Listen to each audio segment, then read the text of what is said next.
ضروري مع المده اللون ديالو غيتبدل.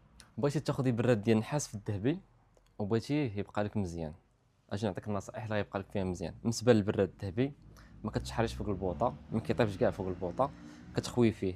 انا نوريك كيفاش. غتعمري في البراد اينوكس عادي وغتخوي فيه. الا بغيتي الذهبي، الا بغيتي ديال النحاس يبقى لك مزيان. لان علاش؟ هذا ما منيكلش نحاس عادي، ماشي بحال هذا البيض. هذا نحاس من الداخل ومغطوس في النيكل ديال الاينوكس، يعني واخا ديري فوق البوطه ما ياثرش عليه. ولكن حاجه اخرى، هذا حتى هو عنده واحد يعني بالنسبه للجافيل بجوجهم، هادو النحاس معروفين بجافيل، ما ديريش فيه كاع جافيل، ماشي بحال هادو ديال الاينوكس تغسلهم جافيل عاد. شحال من واحد كيمشي كيدير فوق البوطه، كيدير كيبغي يحيد الحموريه ديال اتاي، كيدير في جافيل كيخسرهم من الداخل كيكحل ليه. انا بالنسبه ليا الجافيل حيدوا لهاد يعني بالنسبه بالنسبه للبراد اللي بغيتو يبقاو لكم مزيانين. ومرحبا بكم عند ديكم. لونديكو.